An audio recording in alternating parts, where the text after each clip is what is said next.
Sí, maestro. Bueno, nos decía que es un sistema de normas jurídicas que determina su campo de aplicación mediante la aplicación y clasificación de estas mercantiles. Da ciertos actos, regulan estos y la profesión de quienes se dedican a celebrarlos.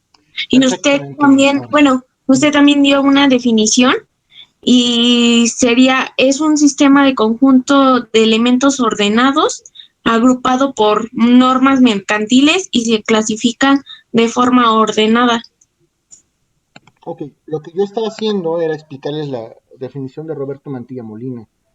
Y en efecto, para Roberto Mantilla Molina, el derecho mercantil entonces es un sistema de normas jurídicas. Al hablar de sistema, yo les comentaba que al utilizar esta palabra, tenemos que hablar de un elemento, de un conjunto de elementos debidamente ordenados y clasificados. Si estamos hablando de un conjunto de elementos, en este caso estamos hablando de normas jurídicas. Es lo que vamos a clasificar desde el punto de vista de Roberto Mantilla Molina. Pero ¿de qué tipo de normas jurídicas? Continuamos. Concretamente, aquellas normas jurídicas que clasifican a los actos propiamente como mercantiles. Entonces, en pocas palabras, desde el punto de vista de Roberto Mantilla Molina, este conjunto de normas que vamos a agrupar para estudiar el derecho mercantil van a estar determinadas justamente para entender qué es un acto mercantil y qué no es un acto mercantil. Vamos a clasificar y vamos a dotar de esta característica que es la mercantilidad de los actos. Se le vamos a dar a ciertos actos y es justamente de lo que versarán estas normas y van a regular obviamente tanto los actos de comercio como a las personas que se dedican a celebrar estos actos mercantiles. En pocas palabras, a los comerciantes. Y esto es lo que comenta Roberto Mantilla Molina. Sistema de normas jurídicas que determinan su campo de aplicación mediante la clasificación de mercantiles dada a ciertos actos, regulan estos y la profesión de quienes se dedican a celebrarlos. Creo que aquí no hay mayor confusión o alguien tiene alguna duda en torno a esto que decía Roberto Mantilla Molina. Este es uno de los conceptos. Creo que está claro. No, profesor. Ok, hablábamos también de Rocco. ¿Quién se acuerda de lo que comentaba Rocco? Sí, maestro, aquel que regula las relaciones de los particulares nacidos de la industria mercantil o similados a ella en cuanto a su régimen y ejecución judicial, regulada por leyes comerciales. Ok, Rocco dice que el derecho mercantil es aquel que regula las relaciones de los particulares nacidos de la industria mercantil o asimilados a ella, en cuanto a su régimen y ejecución judicial. Y hasta ahí. ¿Y qué quiere decir esto? Vamos a entender desde el punto de vista de Rocco que el derecho mercantil justamente va a ser aquella rama del derecho que regula las relaciones de aquellas personas que nacen de la industria mercantil, o sea, los comerciantes. Volvemos a lo mismo. Nos estamos refiriendo al mundo y al universo de los comerciantes. Y además, no nada más habla de los comerciantes. ¿Quiénes serían las personas que están asimiladas a la industria mercantil? Aparte de los comerciantes, nos estamos refiriendo a aquellas personas que sin ser comerciantes se ven inmiscuidos en alguna operación de comercio. En pocas palabras, comerciantes y no comerciantes se pueden ver inmiscuidos en operaciones de comercio. Los comerciantes serán aquellos, ya lo comentamos, que hacen del comercio su ocupación ordinaria o su ocupación habitual, viven de ello. Y aquellos que no, si se ven inmiscuidos en algún tipo de operación de comercio, en algún juicio de carácter mercantil, que esto es la innovación por parte de Rocco, yo puedo no ser comerciante y puedo verme involucrado en un proceso de carácter mercantil. Entonces, en cuanto a la ejecución judicial, se va a referir justamente a aquellos sujetos que se ven inmiscuidos o relacionados propiamente en un proceso de carácter mercantil. Esto es lo que comentaba Rocco y creo que ahí nos quedamos, ¿no? Sí, maestro. Bueno, ¿alguna duda de estos conceptos, muchachos? ¿Todo claro? No, vamos bien. Bueno, vamos a Muy hablar de bien, maestro. nuevo. Gracias. Vamos a hablar ahora de otro autor. Es Garrigués. Esta definición es un poco más elaborada. Desde el punto de vista de Garrigués, el derecho mercantil regula los actos de comercio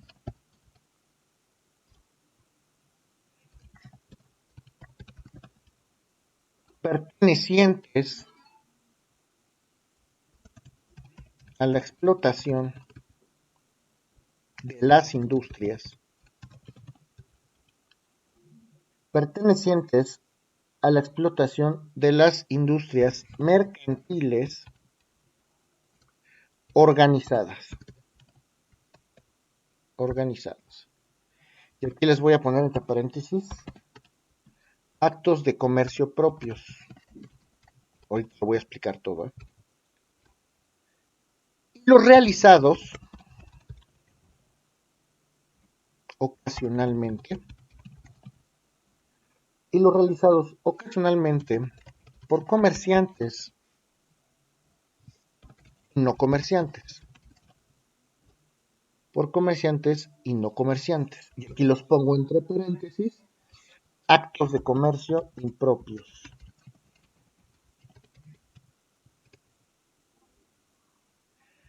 El legislador considera mercantiles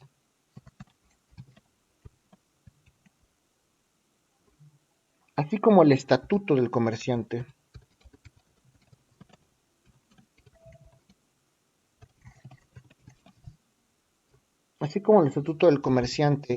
individual y social y los estados de anormalidad en el cumplimiento de sus obligaciones contractuales.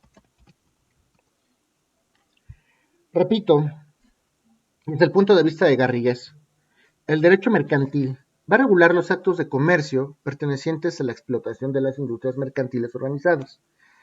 ¿A qué nos estamos refiriendo aquí? Evidentemente a las sociedades mercantiles, a aquellos comerciantes o aquellas personas que se unen con un fin común, que es el de crear o el de constituir una sociedad mercantil. A eso nos estamos refiriendo a las industrias, con las industrias mercantiles organizadas. Este derecho de asociación que está previsto además constitucionalmente. Entonces el derecho mercantil va a regular los actos de comercio en pocas palabras, en un primer término, va a regular los actos de comercio que ejecutan, que realizan las sociedades mercantiles, aquellas industrias mercantiles organizadas que son las sociedades mercantiles. Esos actos de comercio que realizan las sociedades mercantiles propiamente dichas, se les conoce como actos de comercio propios. Los actos de comercio propios. Aquellos actos, repito, que van a hacer o van a realizar o ejecutar estas sociedades mercantiles o industrias mercantiles organizadas, se les conoce como actos de comercio propios. Y también aquellos actos de comercio que se realizan a veces, ocasionalmente, por algunos comerciantes que pueden ser personas físicas, no necesariamente tienen que ser personas morales, y aquellos actos de comercio que realizan los no comerciantes. Entonces, ¿cómo? ¿Los no comerciantes pueden realizar actos de comercio? Sí, eventualmente. Yo puedo realizar un acto de comercio y no necesariamente soy comerciante. Para que sea comerciante, recuerden ustedes que tengo que hacer del comercio mi ocupación ordinaria, mi ocupación habitual, tengo que vivir del comercio. Entonces, cualquier particular podría hacer un acto de comercio, aunque no sea comerciante, porque yo puedo hacer un acto de comercio sin vivir del comercio. A eso se refiere con justamente esos actos de comercio que se les conoce doctrinalmente como actos impropios. Entonces hay que distinguir. Los actos de comercio propios son los que hacen las sociedades mercantiles legalmente constituidas, las industrias mercantiles organizadas. Y aquellos actos de comercio que realizan ocasionalmente los comerciantes, personas físicas, y los no comerciantes se les conoce como actos de comercio impropios. ¿Hasta aquí tienen alguna duda? No, profesor. Ok. ¿Cómo sé que es un acto de comercio? Pues desde el punto de vista de Garrigues, el legislador va a determinar cuáles son aquellos actos mercantiles. Este concepto de Garrigues totalmente apegado a las teorías italianas y francesas, en donde se determina propiamente que un acto de comercio estará establecido en las propias leyes mercantiles, serán determinados específicamente por aquellos códigos de comercio. Entonces, estos actos de comercio los va a determinar propiamente el legislador, que ya sabemos que en materia mercantil, pues justo el Congreso de la Unión Federal Se reserva esta facultad para legislar en materia mercantil. Solo hay un código mercantil que aplica en toda la República Mexicana. Y además, desde el punto de vista de Garrigues, vamos a estudiar al Estatuto del Comerciante Individual. Eso quiere decir, ¿quién es el comerciante individual? ¿Qué características debe de tener? ¿Dentro de qué universo en el derecho mercantil se desempeña? ¿Qué actos de comercio va a hacer? ¿Cuáles son sus derechos? ¿Cuáles son sus obligaciones? ¿Y qué impacto social tienen estos actos de comercio en nuestra vida cotidiana? Y al hablar del impacto social me estoy refiriendo justo al impacto económico que nacionalmente pueden provocar estas acciones justo que ejecutan los comerciantes.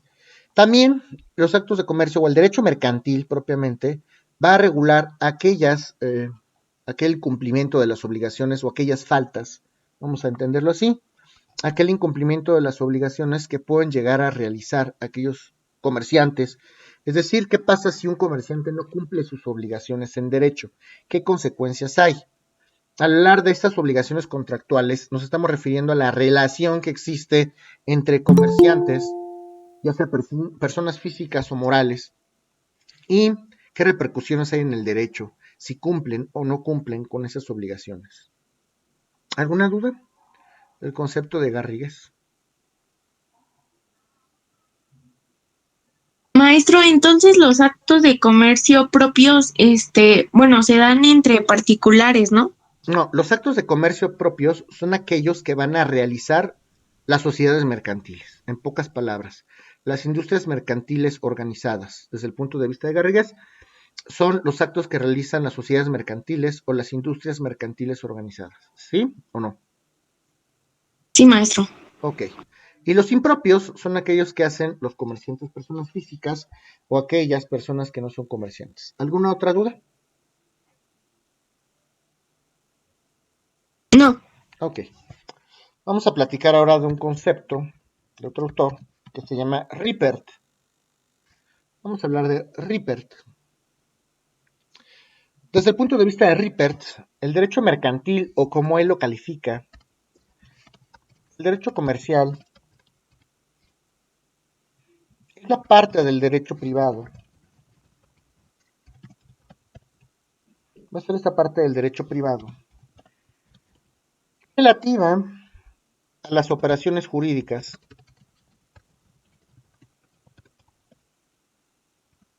realizadas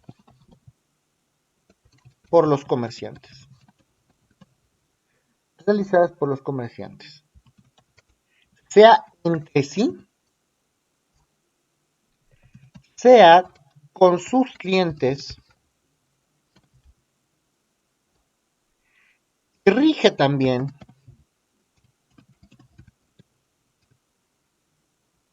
los actos de comercio,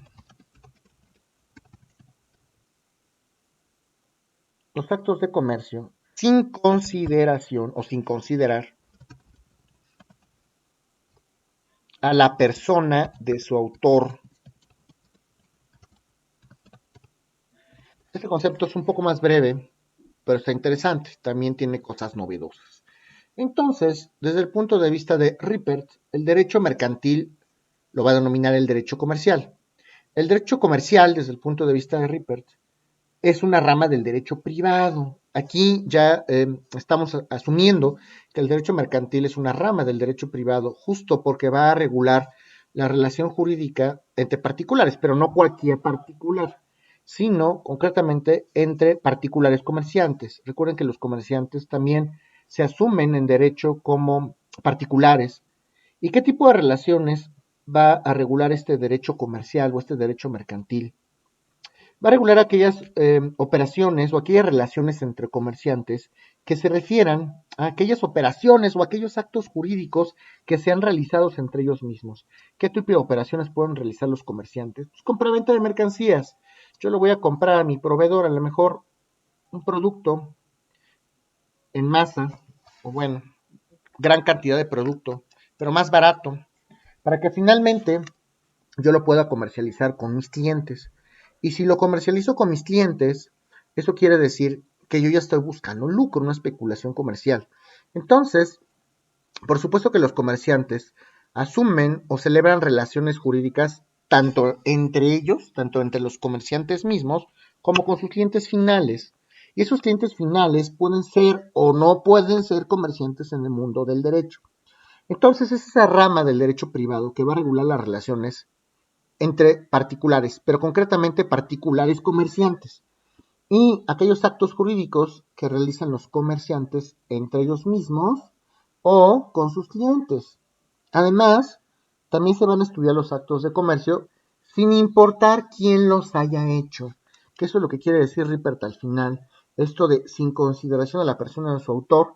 Al final del día, lo que estoy comentando es que cualquiera que ejecute un acto de comercio, ejecuta un acto de comercio y entonces, como tal, debe de ser regulado este acto de comercio por las leyes de naturaleza mercantil. ¿Alguna duda? Profesor, Sí. entonces aquí en donde dice Ripper, ¿es entre particulares y comerciantes? Sí, desde el punto de vista de Rippert, las normas del derecho mercantil van a regular aquellas relaciones que se lleven a cabo entre los propios comerciantes, opción 1, entre comerciantes, y opción 2, entre comerciantes y sus clientes.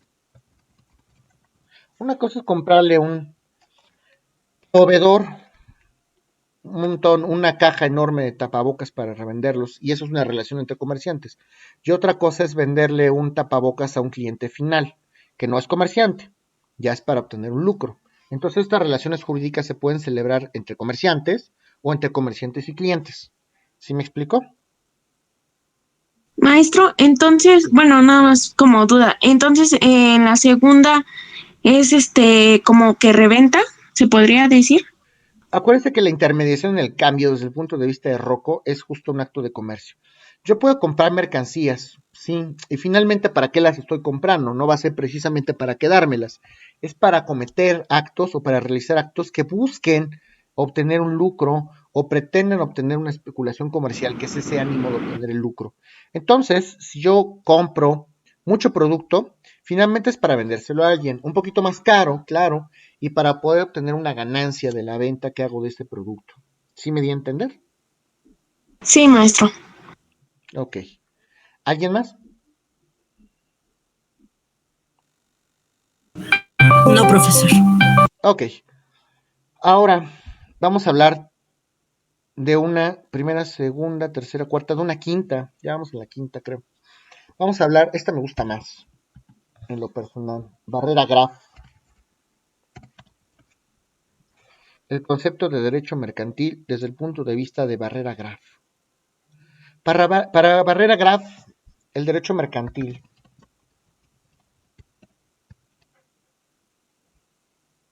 es aquella rama del derecho privado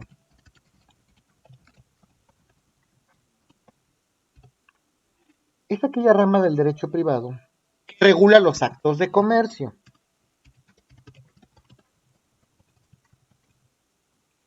Que regula los actos de comercio. La organización de las empresas.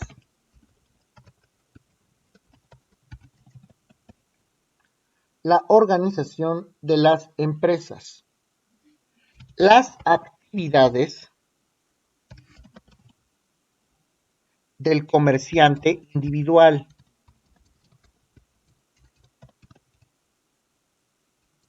Colectivo.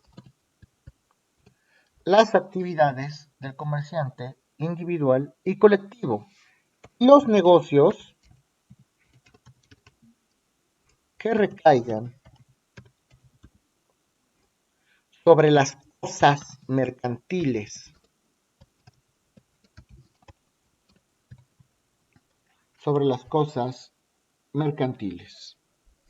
Repito, desde el punto de vista de Barrera Graf, el derecho mercantil es aquella rama del derecho privado que va a regular los actos de comercio, la organización de las empresas, en segundo lugar, las actividades del comerciante individual y colectivo, y los negocios que recaigan sobre los actos, perdón, sobre las cosas mercantiles, y los negocios que recaigan sobre las cosas mercantiles. Desde mi punto de vista, esta pudiera ser a lo mejor la más completa. La de Mantilla Molina es confusa. La de Garrigues ni se diga, es más compleja. Y además la redacción está medio extraña.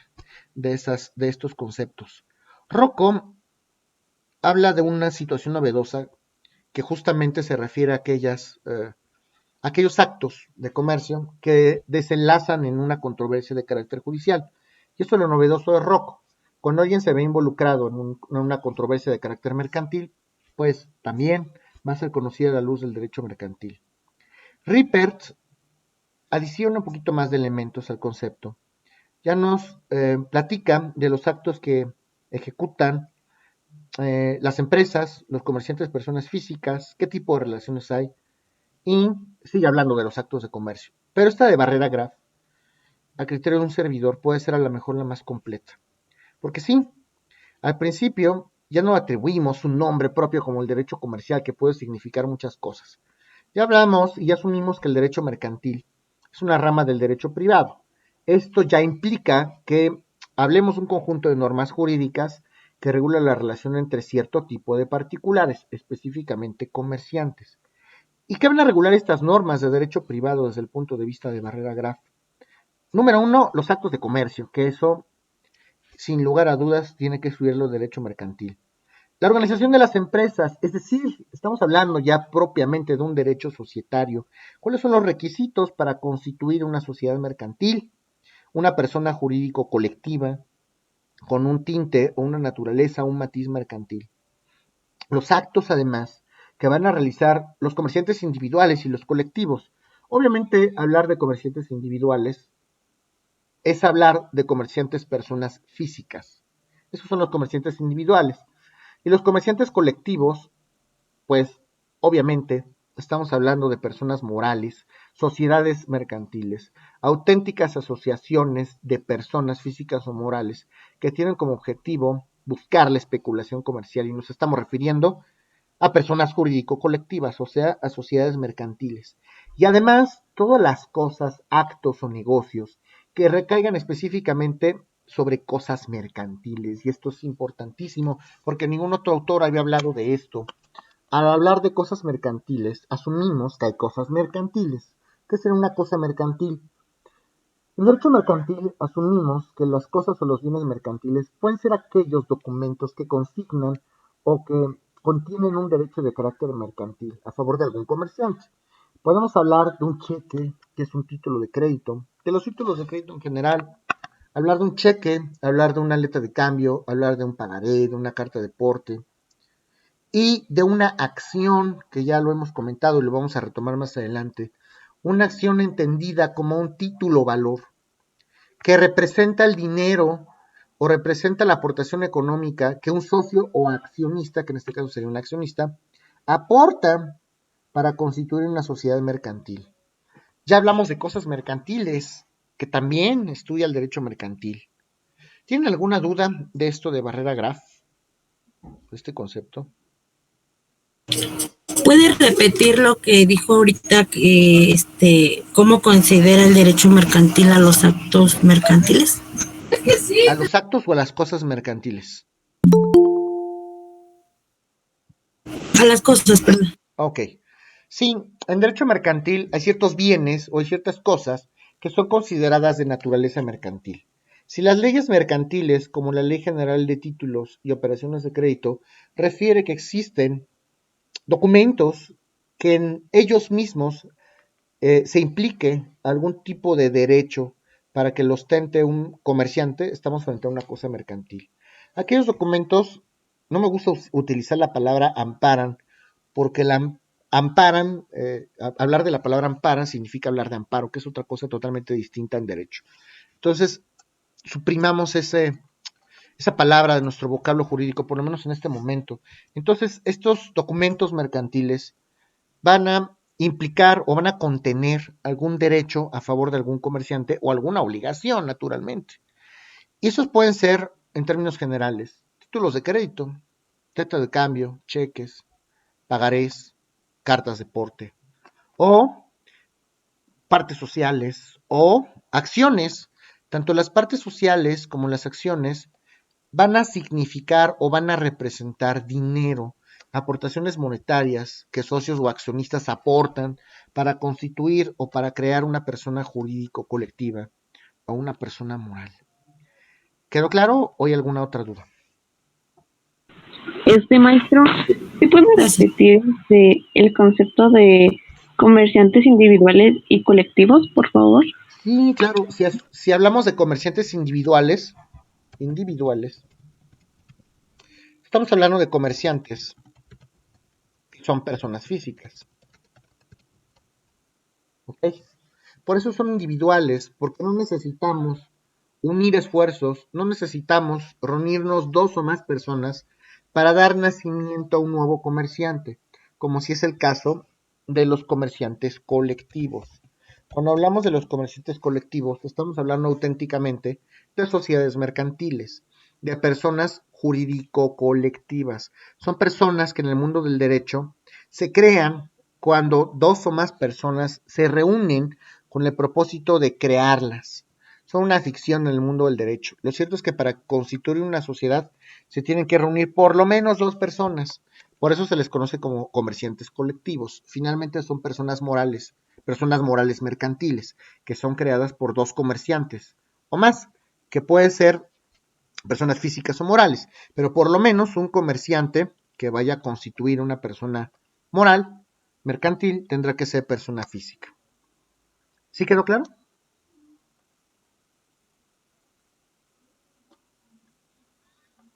Sí, muchas gracias. Ok. Bueno, pues tampoco es que tengamos que profundizar mucho en este tema de el concepto de derecho mercantil. Ya les di varias.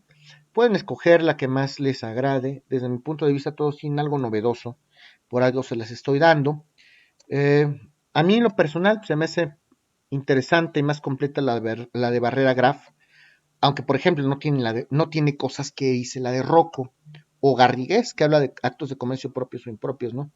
Pero si me preguntan, la de Barrera Graf es buena, aunque pueden escoger la de su predilección, la que más les acomode. ¿Alguna duda del concepto de derecho mercantil?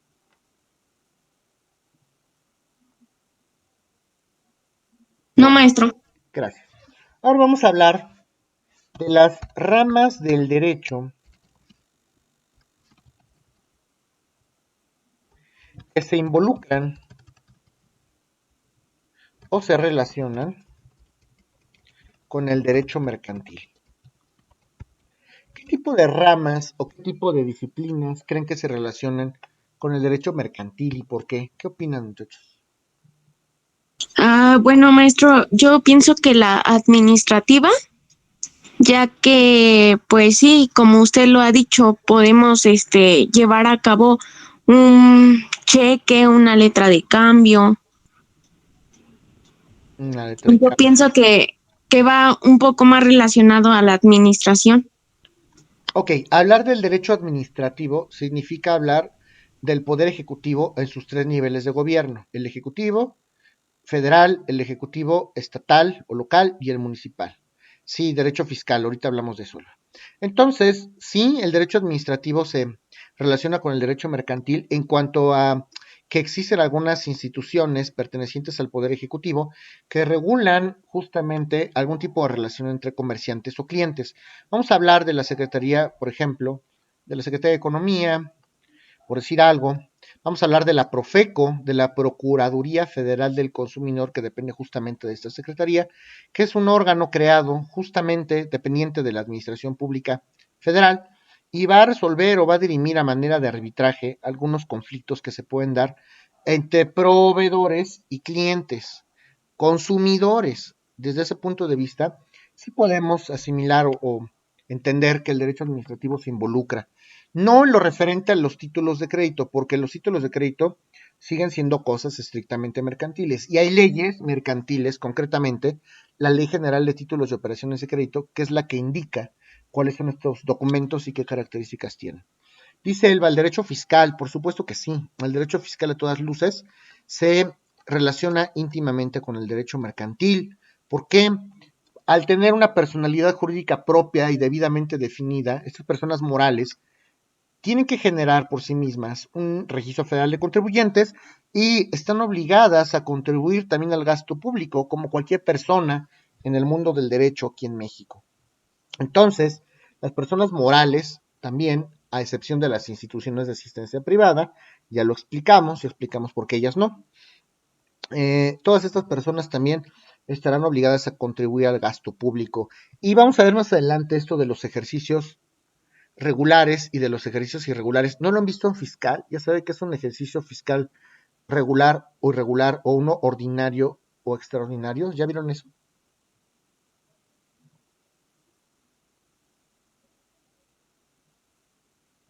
No, profesor. Bueno, un ejercicio fiscal regular es aquel que está comprendido y que empieza el 1 de enero del año de que se habla y termina el 31 de diciembre de ese mismo año. Por ejemplo, este ejercicio fiscal en el 2022 cuando empezó. El ejercicio fiscal regular del año 2022 inició el 1 de enero y va a terminar, porque todavía no acaba, el 31 de diciembre. Ese es un ejercicio fiscal regular u ordinario que empieza a contarse desde el 1 de enero y termina el 31 de diciembre. Los ejercicios fiscales irregulares o extraordinarios comienzan en justamente otra fecha distinta al 1 de enero. Si, por ejemplo, yo constituí mi empresa un 25 de mayo, el ejercicio fiscal de esa empresa será o se computará desde el 25 de mayo y terminará el 31 de diciembre. Por única vez en su vida hablaremos de un ejercicio fiscal irregular, porque se constituyó, no pudo haber generado obligaciones tributarias antes de haber sido constituida. Para que más o menos lo sepan. Entonces, sí, claro que el derecho fiscal se relaciona íntimamente con el derecho mercantil. ¿Qué más? ¿Qué tal? Profesor, Sí. el otro día estaba viendo un video de usted donde hablaba del derecho, bueno, no sé si sea derecho, estoy algo confundida, pero agrario. Uh-huh. Y estaba hablando de la mercantilidad en esa parte. No sé si tenga algo que ver. Lo que pasa, qué bueno que ves, me da mucho gusto que vean mis videos. Qué bueno. Pero bueno, en derecho agrario hay una sociedad específicamente que es conocida o que son conocidas como sociedades de producción rural. Y esas sociedades de producción rural pueden estar conformadas por personas regulares y además por personas, ejidatarios, por ejemplo, que están involucrados en el tema del derecho agrario. Y ¿qué van a aportar, por ejemplo, estos ejidatarios a las sociedades de producción rural? Al hablar de derecho agrario estamos hablando de propiedades que son comunales, que pertenecen a varias personas, a varios ejidatarios. Entonces, hay unas acciones específicamente que en derecho agrario se les conoce como acciones tipo T, que representan la aportación que hacen estos ejidatarios a una sociedad consistentes en una fracción de su ejido. Por eso hablaba de mercantilidad o no y de derecho societario en derecho agrario. Más o menos me di a entender o no. Sí, profesor, sí, más o menos, que la verdad no alcancé a ver todo el video, pero sí, me acuerdo que estaba hablando más o menos del tema. Sí, más o menos así. Si quieren, luego se los explico con calmita. Bueno, retomando lo que dice Dayana, el derecho societario es una rama propia del derecho mercantil, no es una rama independiente como lo puede ser el fiscal o el laboral o el constitucional. Entonces ya asumimos que el derecho societario es una parte del derecho mercantil, forma parte del universo del derecho mercantil. Sociedades mercantiles es lo que se estudia en derecho societario. Derecho laboral, por supuesto que sí, que el derecho laboral se relaciona íntimamente con este campo del derecho penal. Hay delitos especiales, todos aquellos delitos que no están previstos en los códigos penales y que están previstos en otras leyes que son independientes, se les conoce como delitos especiales. Por ejemplo, hay delitos especiales en materia de amparo. Basta hojear la ley de amparo para que nos cercioremos de que hay ciertos delitos en esta materia, como ofrecer testigos falsos o aleccionados, entre otras cosas, u ofrecer documentos apócrifos para acreditar algún extremo en juicio. Ahora, en derecho mercantil, por ejemplo, hablando de derecho de la propiedad industrial, ¿qué pasa si yo trabajo para Coca-Cola y conozco por la naturaleza de mi trabajo cuál es la fórmula para la Coca-Cola y se me ocurre divulgar el secreto mercantil a Pepsi? Pues obviamente habrá sanciones penales, es un delito especial en materia de propiedad industrial. Por supuesto que el derecho penal está íntimamente relacionado. También el derecho constitucional, exacto, me ganaste, era lo que iba a poner. El derecho constitucional, desde el punto de vista constitucional, el artículo 73, fracción 10, dota de facultades al Congreso de la Unión Federal para legislar en materia mercantil. Además, la rectoría económica, cuando hablamos de la rectoría económica, que es un tema mitad mercantil, mitad administrativo, tal vez fiscal, está a cargo del Estado. Esta rectoría, que refiere a esta parte programática también de la Constitución, donde se habla de un Plan Nacional de Desarrollo como manual de proyectos durante el sexenio que desarrollará en su momento el Poder Ejecutivo Federal, hacia dónde nos quieres dirigir económicamente hablando, y esto se prevé justo a nivel constitucional, claro que sí. ¿Qué otra rama? Muy bien, va muy bien. El derecho civil también se puede relacionar con el derecho mercantil, porque el derecho civil, de manera supletoria, y lo vamos a ver pronto, puede subsanar algunas lagunas que no estén, algunas lagunas de la ley mercantil que no estén previamente reguladas. Como en algún momento ya lo platicamos, el derecho civil y el derecho mercantil eran uno mismo. Entonces, al momento en que se hizo autónomo el derecho mercantil, se regula la parte adjetiva o la parte de los procedimientos del derecho mercantil en el Código de Comercio, y ya el Código de Comercio asume que hay ciertos temas que ya da por sentado y que debemos dominar, pero no vienen en esa ley. Entonces, ¿cómo le hacemos? En algunas ocasiones tenemos que aplicar de manera supletoria, es decir, en vez de las leyes mercantiles, algunas leyes civiles. Y eso lo vamos a ver ya casi, hablar de la supletoriedad de las leyes mercantiles. Cuando se aplican las leyes civiles en vez de las mercantiles. Ya casi hablamos de eso. El derecho internacional, preponderantemente privado. ¿Por qué? Hablar de derecho internacional privado significa hablar de relaciones jurídicas entre particulares, de diferentes estados, pero entre particulares. Ahora, como siempre va a intervenir una autoridad para dirimir un conflicto entre particulares de diferentes estados, por eso es que el derecho internacional público sigue siendo una rama del derecho público. Siempre intervendrá alguna autoridad de algún estado en particular. ¿Ok? Obviamente hablamos, ya se los comentaba, derecho aduanal, comercio exterior, etcétera, todas estas ramas, derecho procedimental incluso, hablando de procedimientos mercantiles, bastantes ramas se relacionan y no hay que confundir entonces aquellas ramas que son de naturaleza mercantil, como el derecho societario, los títulos de operaciones de crédito, con aquellas ramas auxiliares como puede ser el internacional privado, el civil, el constitucional, el penal, etcétera. ¿Alguna duda en torno a esto?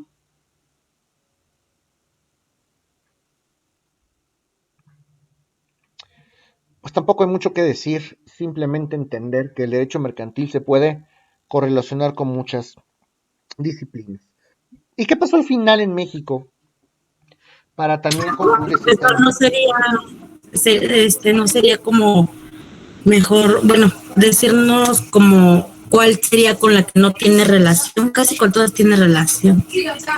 ¿Con cuál no tiene relación? ¿O con cuál tiene relación íntimamente hablando? No, hablar Una de que no alguna que no tenga relación con el derecho mercantil, propiamente dicho, es que en realidad si te pones a analizarlo puedes encontrar un vínculo, que de eso se trataban los famosos problemas prototípicos, puedes encontrar un vínculo con todas las ciencias para apoyarte, por lo menos con todas las disciplinas jurídicas. Yo te podría decir, amparo no tiene relación, pero ¿y qué? Y si te vas a una controversia judicial y al final de carácter mercantil al final tienes que plantear un amparo, lo cierto es que el amparo no solo habla de comerciantes, pero en parte sí habla de ellos. El constitucional que habla de todas las ramas, ¿qué otra disciplina? Internacional público, tratados internacionales. A la hora de las relaciones entre estados, también podemos asumir que hay tratados internacionales en materia comercial. ¿Sí me explico? Entonces, de alguna manera vas a poder relacionar las ramas del derecho existentes con el derecho mercantil. Alguna aplicación debe de tener o le podríamos encontrar. Nada más habrá que explicar qué tipo de aplicación o en qué tipo de aspectos puede subsanar o apoyarnos esa rama del derecho en el derecho mercantil. Por ejemplo, el derecho de la... Maestro, Sí, adelante. una pregunta, y también, por ejemplo, en la rama de criminología también puede entrar. Si tú bueno, la criminología no es una rama del derecho, para empezar. Para continuar, si tú quisieras hablar de criminología, el objeto de estudio de la criminología en primer término, el crimen, el criminal y la criminalidad. Puede haber criminales en derecho mercantil, algún comerciante puede cometer algún tipo de delito que pueda ser estudiado a la luz de la criminología? La realidad es que sí, pero no es una rama de la cual, o no es una ciencia respecto de la cual tengan que estarse apoyando todo el tiempo el derecho mercantil. En cambio, por ejemplo, el derecho laboral casi siempre está involucrado con el derecho mercantil, el derecho fiscal también, el derecho constitucional también. ¿Qué otra? La rama de nacionalidad y extranjería. ¿Qué pasa si quiero contratar a algún extranjero como persona moral? Necesito tener una constancia de empleador. ¿Cómo puedo hacer una oferta de trabajo al extranjero para internarlo? Entonces, habrá algunas que tengan menor relación y otras que tengan mayor relación. Finalmente, solo les pido que distingamos cuáles son mercantiles, cuáles son ciencias esencialmente mercantiles como el derecho societario y cuáles son autónomas, son ramas diversas, pero que pueden tener alguna aplicación útil, como laboral o la nacionalidad y extranjería en el derecho mercantil. ¿Sí me doy a entender? Ok, Sí. gracias. ¿Alguna otra duda? Bueno, ¿qué pasó al final con ese tema de la autonomía del derecho mercantil con el derecho civil y del derecho privado en términos generales? Al final, recordábamos que hay algunos estados, algunos países que todavía están peleándose para entender o terminar de entender si el derecho civil y el derecho mercantil pertenecen a una misma rama, es decir, al derecho privado. Aquí en México ya superamos esa discusión. En México está claro que el derecho mercantil es autónomo, sí pertenece al derecho privado, pero es una rama totalmente diferente al derecho privado. Sepan, como ya lo comentábamos, que hay discusiones al respecto en otros países. Sin embargo, pues aquí en México ya está superado eso. Todo lo referente a los tribunales mercantiles, a los procesos mercantiles, a las normas de proceso, sustantivas, adjetivas, normas que refieren derechos y obligaciones de comerciantes, normas que regulan los procesos mercantiles, ya están debidamente glosadas o documentadas en leyes mercantiles. Hay leyes que hablan de cosas mercantiles, como la Ley General de Sociedades Mercantiles, la Ley General de Títulos y Operaciones de Crédito. La actividad de la navegación íntimamente relacionada con el comercio también ya está regulada en la Ley de Navegación y Comercio Marítimo. Y por lo tanto, aquí en México ya podemos hablar de una autonomía legislativa del derecho mercantil. Nada más para que sepan cómo cierra este tema. ¿Alguna duda en torno a esto? No, profesor. Ok. Vamos a hablar un poco de derecho internacional mercantil. Muy breve porque tampoco quiero abocarme 100% a esto. Derecho internacional mercantil. Y por eso estudiamos historia al principio del curso. Si en alguna rama del derecho es importante, claro que en otras también, como el derecho constitucional, pero si en alguna rama es importante saber historia, es en derecho mercantil. Y ustedes ya vieron por qué. Porque nos ayuda a entender cómo fue evolucionando la figura del comerciante, sus derechos, sus obligaciones, toda esta discusión en torno a la autonomía o no del derecho mercantil, qué tipo de influencia tienen nuestras leyes en la actualidad. Entonces, desde que se asumía el continente americano como las Indias famosas, desde el descubrimiento de América, con base también en todas estas guerras que hemos suscitado en un momento dado, que se han suscitado como la Primera o la Segunda Guerra Mundial, entre otras, pues podemos hablar ya de ciertas agrupaciones que se han consolidado a nivel internacional para regular concretamente actos o operaciones de comercio. Ya comentábamos en la parte histórica que hay tres sistemas jurídicos a nivel mundial. Y me estoy refiriendo al common law, al sistema islámico y al germánico románico.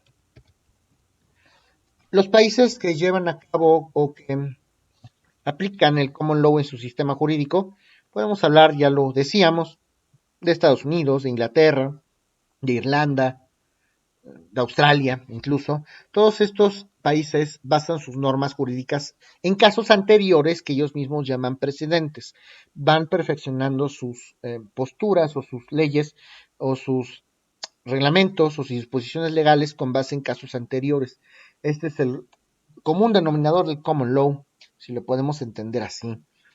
Los países que profesan el sistema islámico son países que le dan mayor preponderancia todavía sus divinidades y supeditan el respeto o la sumisión a sus divinidades y su sistema jurídico para ello, en vez de estar preocupándose por otros temas importantes, como puede ser el tema de los derechos humanos, países de Medio Oriente, Irak, Irán, por ejemplo, que todavía trabajan con este esquema. Y el sistema germánico románico, como ya lo sabemos, como nosotros, como México, como España, Portugal, Francia, eh, los alemanes, los franceses y obvio los italianos, que también son parte de lo que fue Roma en algún momento, todos ellos basan sus leyes o gran parte de sus leyes, en la inspiración del derecho romano, que nosotros, gracias a la conquista española, asumimos desde el punto de vista consuetudinario. Nosotros entendemos entonces que gran parte de nuestras leyes, no todas, pero alguna parte, es retomada de leyes romanas y de provincias o países que en algún momento fueron conquistados por el derecho romano. Entonces, al hablar de estas instituciones o de estos cuerpos colegiados a nivel internacional que se han destacado por sus aportaciones comerciales a nivel internacional, podemos hablar, por ejemplo, de Estados Unidos, de Norteamérica, que justamente en el estado de Luisiana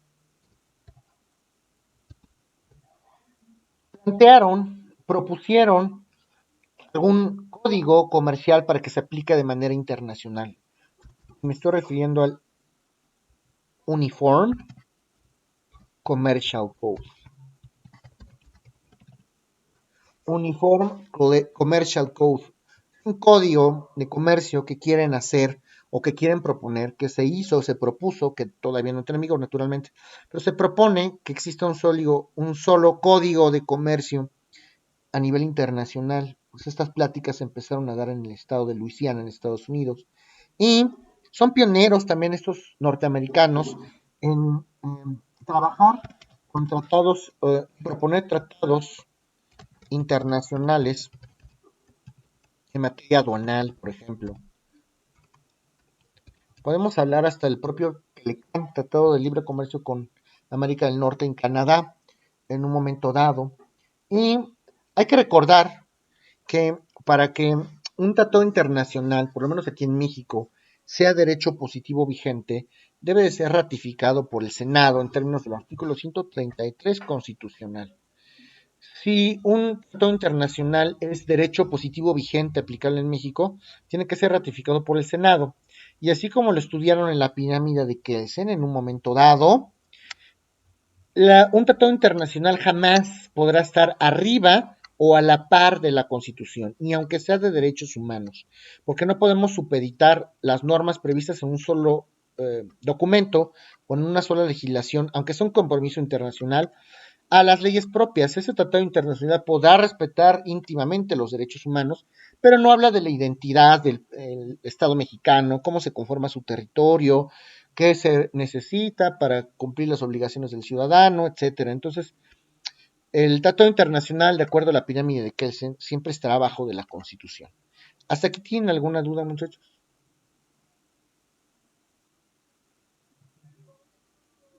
No, profesor. Pero entonces, el tratado internacional, ¿cómo dijo que estaba abajo de qué? Eh, ¿Recuerdan ese tema de la pirámide de Kelsen, que es la jerarquía de las leyes?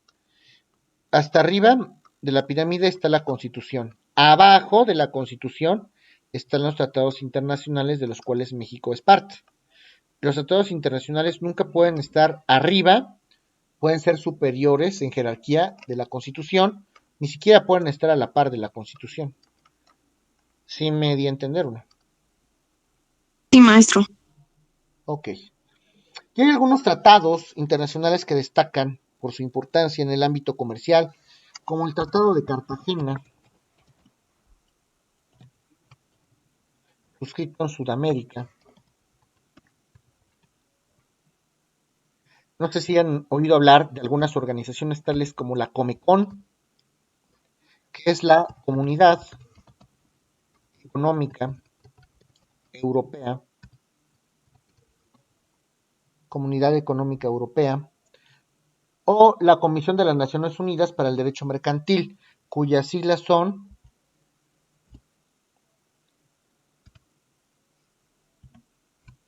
estas: Comisión de las Naciones Unidas para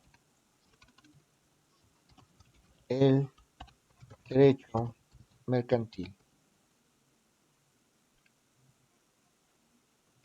internacional.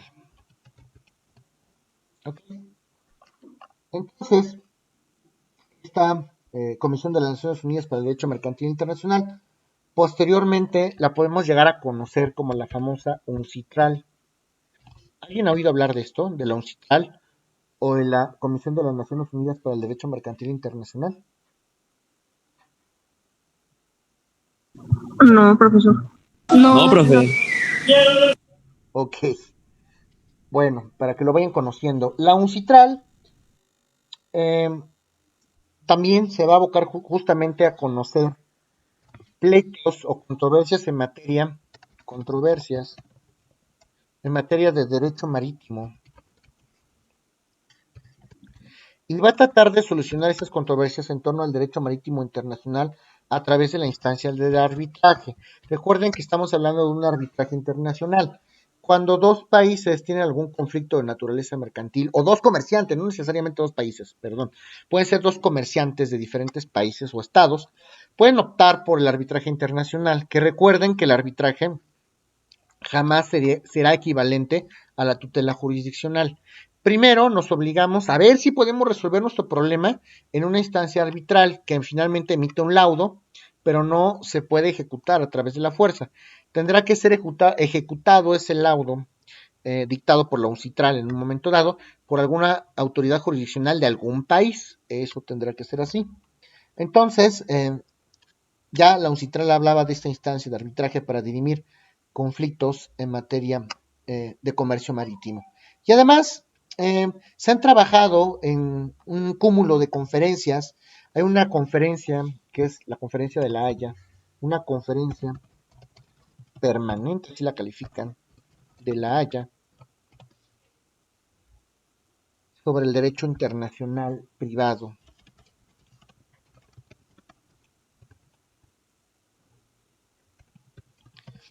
Como verán, hay muchas pláticas en materia internacional en torno a la regulación.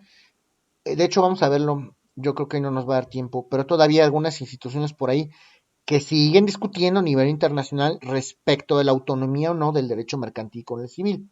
Y la UNIDROIT, Instituto para la Unificación del Derecho Privado, es esto.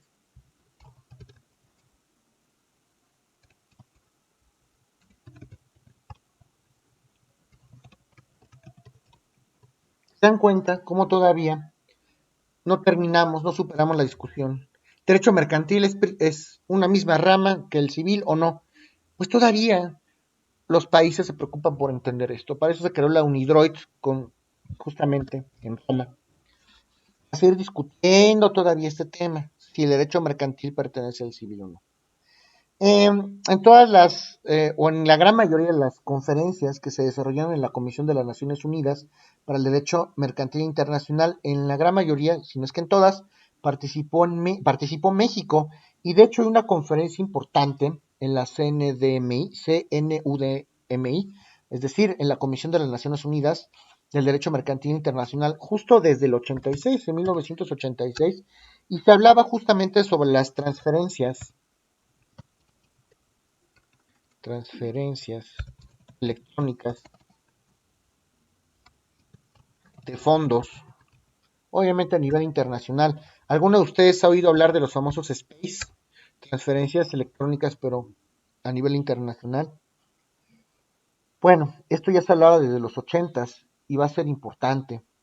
Y pues obviamente tiene como objetivo proteger justamente a todas aquellas partes fluctuantes que tienen que hacer transferencias o recibir transferencias monetarias en diversos países.